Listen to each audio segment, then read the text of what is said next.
Right, this is a video I've been meaning to do for a while.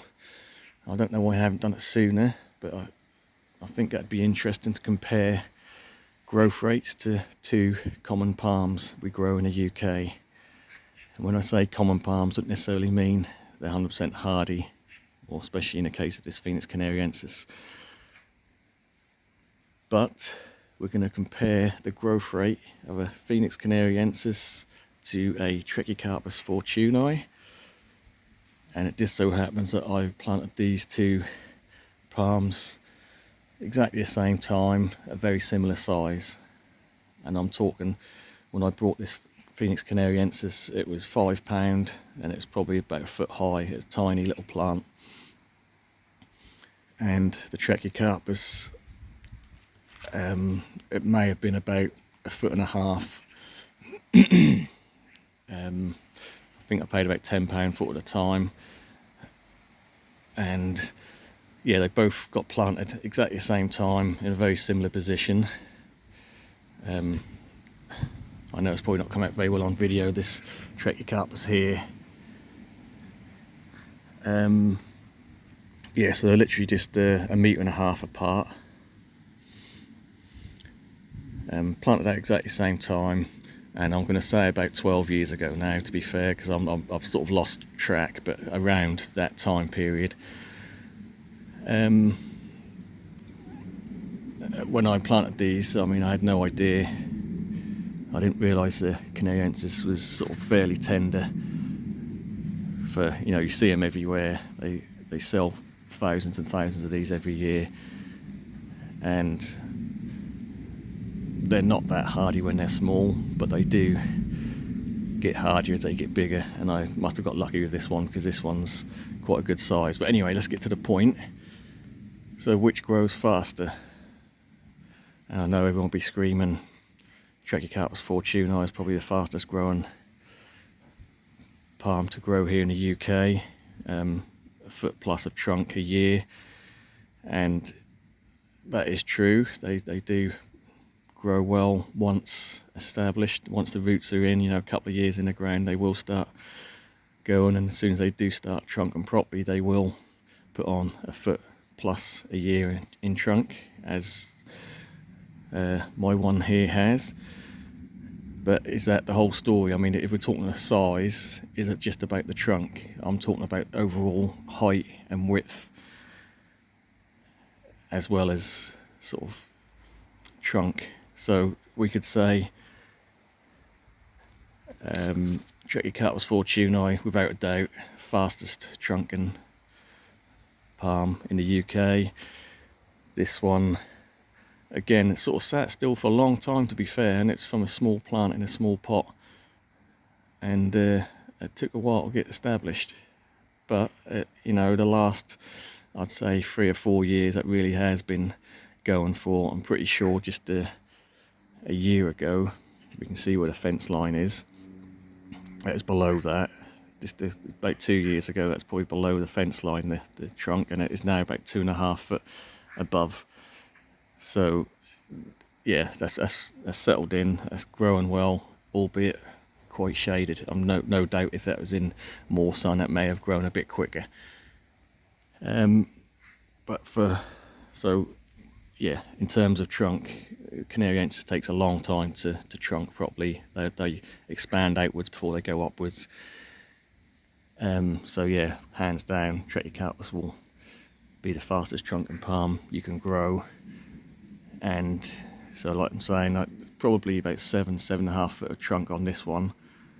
I'm estimating the height of the foliage maybe about 12 to 13 foot. But stepping back, I mean, the spread of a Trachycarpus is not that huge. It's probably about 6 to 8 foot.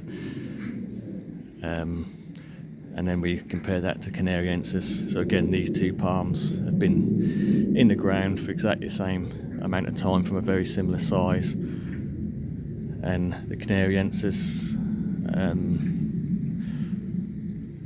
foot-wise, It's well over a 20-foot span from tip here to tip there, probably more.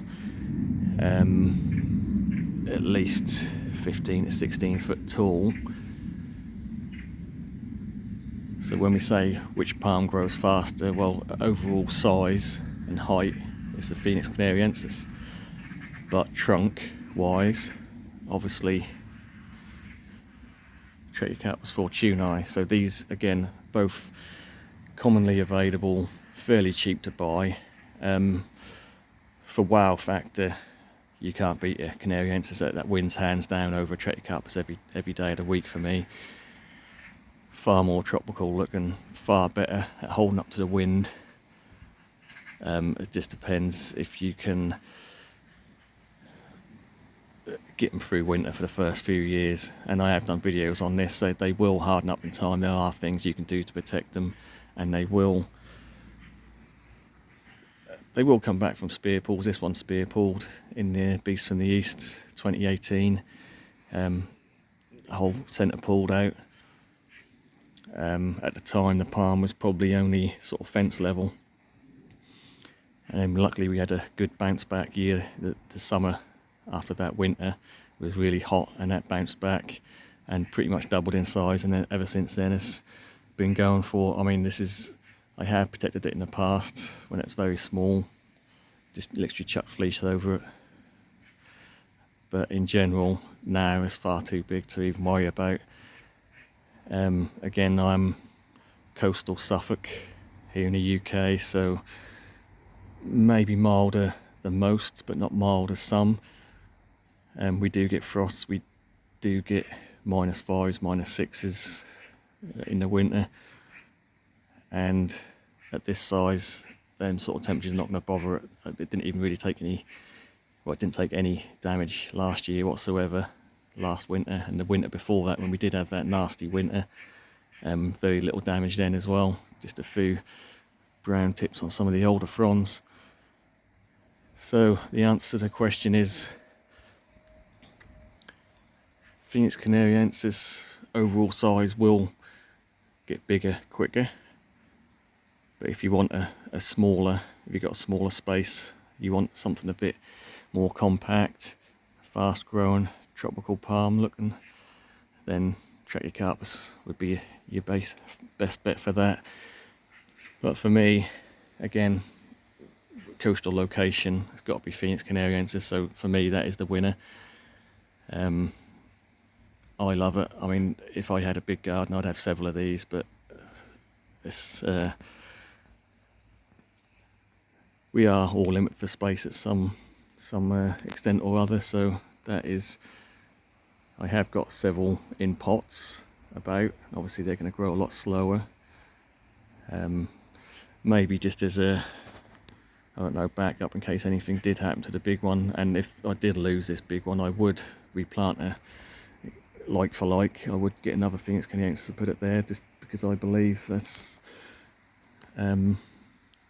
just a nice corner of the garden. That's the thing that when people first come round, that's just in your face, and that really is a statement looking plant. Right, well, I think we'll leave it there. Any questions? Maybe you've bought a canariensis this year and you weren't quite sure how hardy they're going to be. So when they're very small size, I mean, you buy them for £10. A lot of places, maybe a 1.5 to 2 foot. Your best bet for the first year would be to keep them in a pot and put them in your shed, summer house, greenhouse over winter, just to stop them getting the worst of frost. But if you have already planted it out, don't disturb it again, don't dig it up, just fleece it on the coldest nights, or even better, put a shelter over it, some sort of clear transparent shelter, so it still gets the light, still gets airflow, but just stops the worst of the rain and the frosts hitting it. And that 9 times out of 10 that'll be enough to get it through. If you get nights over or under -5, wrap the trunk and the bottom foliage with fleece, and then when that frost danger is gone, unwrap it again. Quite easy. and in a few years' time you'll be rewarded with a very large architectural looking palm. Right, thanks for watching. We'll catch you on the next one.